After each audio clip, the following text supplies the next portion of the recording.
Hey, it's James, Father's Rights and Resources, hashtag HowiGotCustody. So I have a video on my YouTube channel about Evidence Rule 602. That's the personal knowledge rule. It's probably the one that's most violated in court, in family court. It's an evidence rule.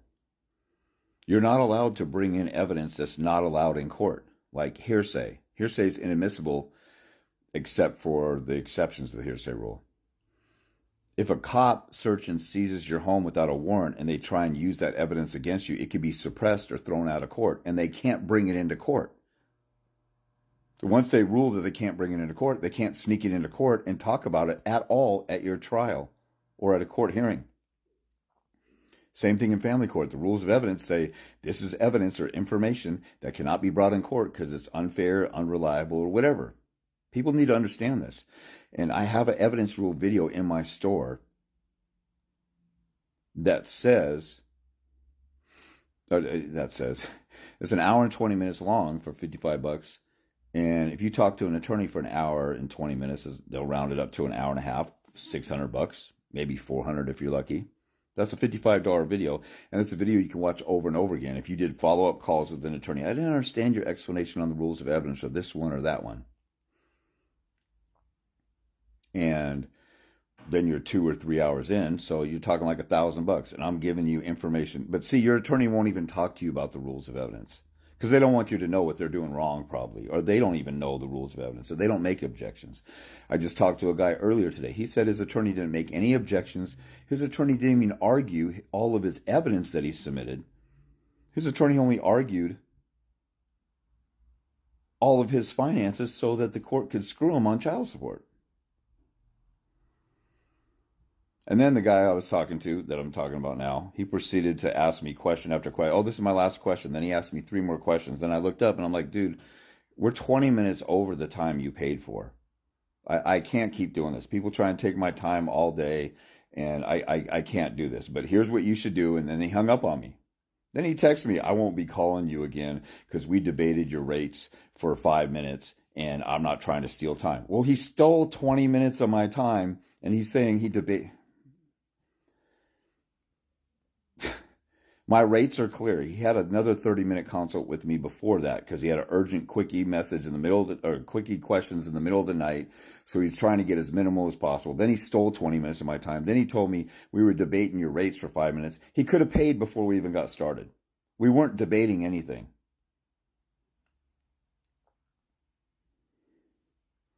This is stuff I have to deal with my gender. Somebody's offended that I said I can't give you free time. See if you can talk. Why don't you guys do this? Talk to your attorney for 5 minutes over the time you paid them and see if they don't shut you down.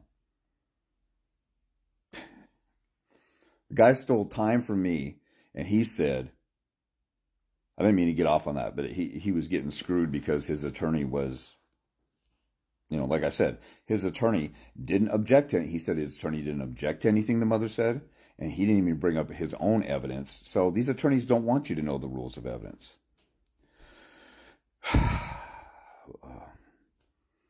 But then the same dude, the dude spent thousands on his attorney, and he's mad at me because I don't like it's 8 o'clock at night, and I don't want to spend a half an hour of free time, and you get an hour of my valuable time that would cost $400 with an attorney, and you get it for my half an hour rate because you're stealing time from me.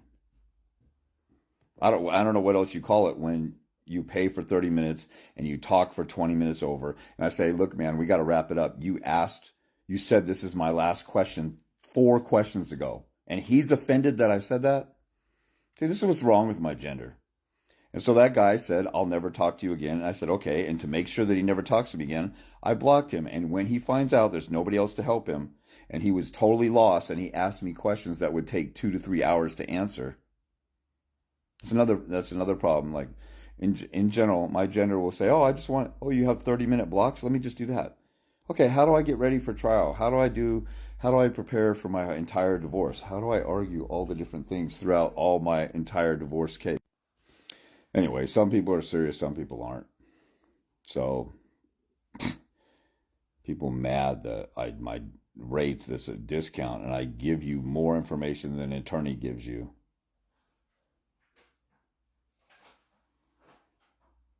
And And before he hung up on my face, the guy was like, "Man, you gave me a lot of good stuff and stuff. Oh, let me ask you this. Oh, let me ask you that." And I'm like, giving him a quick answer. We got to wrap up. And then here comes another question. So that's fine.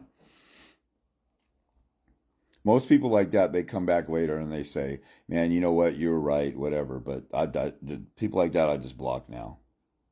Because I don't, if you guys don't want this information, I'm not going to force you to have it.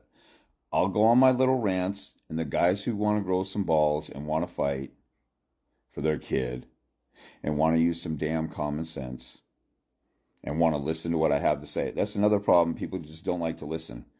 There's a lot of people who like to talk over me and spend their time talking and yakking and talking and yakking.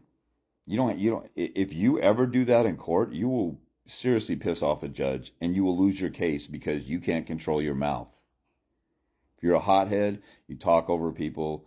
I tolerate that stuff a lot in consultations because people are emotional and stuff like that.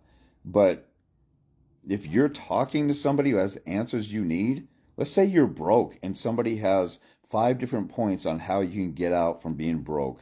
And let's say you have a skill, but you don't know how to apply it or sell it or make money. And they could say, if you have this skill, I can teach you how to use that skill for money. And you spend all your time telling that person how you've lost money or can't make money. Well, let's say you go to a Michael Jordan camp. And you spend the whole time talking about how you can't dribble and you can't shoot and you have a problem going behind the back and you have a problem with spin move and you have a problem with defense. You should shut the hell up and listen to what he says and do what he says and maybe ask a question like, what if I'm slow? How do I take advantage of, cutting somebody off with angles on defense? Like, I'm not as athletic as you or whatever. You might interject questions like that, but you don't dominate the conversation. My gender.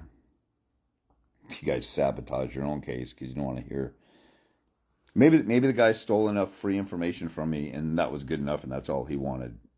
But the people who don't want to listen, or the people who call me up, and then you follow up with 10, 20, 30 text messages thinking that you paid for an hour, so you get to have an hour and a half of consultations via text with me. That kind of stuff when you're stealing my time. What if somebody steals your time? What am I supposed to do? Kindly beg you to please not steal my time anymore? Or do I have a right to put my foot down when you're trying to take advantage of me, play me, and use me? Whether you do it intentionally or not. If I say, hey, look, man, and some people say, you know what, I got caught up, I got lost track of time. This guy got butt hurt and hangs up on me. And then tells me he's not going to talk to me ever again, as if that's insulting to me. I'm relieved when busters like that who are faking it and trying to milk me or can't listen and can't hear and don't have a teachable spirit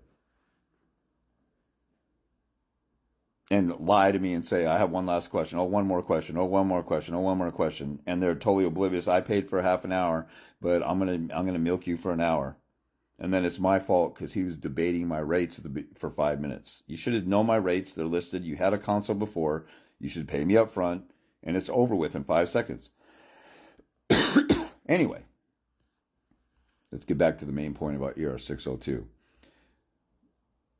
One aspect of the personal knowledge rule is state of mind. When somebody testifies to your state of mind, what you're thinking, what you're feeling, what your heart, what's going on in your heart, what's going on in your head, your agenda, your motives, that's your state of mind. Who do you think is the only person who could testify to what your state of mind is? It's you. If somebody's trying to testify to your state of mind, they're trying to be a psychic and read your mind. That's not allowed in court. That the personal knowledge rule is violated all the time. Somebody testifies, oh, the father's home is really nasty and rat infested, or the father is drinking now. You haven't been around me for 2 years since we broke up. You don't have any personal knowledge of me drinking. You didn't see it with your own eyes. You can't testify to that. But then some people take it to another level, and not only are they testifying to what's going on in your life, they're testifying to what's going on in your head, in your house, where they never come over.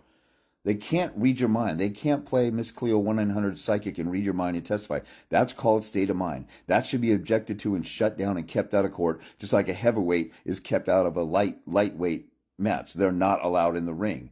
That inadmissible evidence is not even allowed in the ring to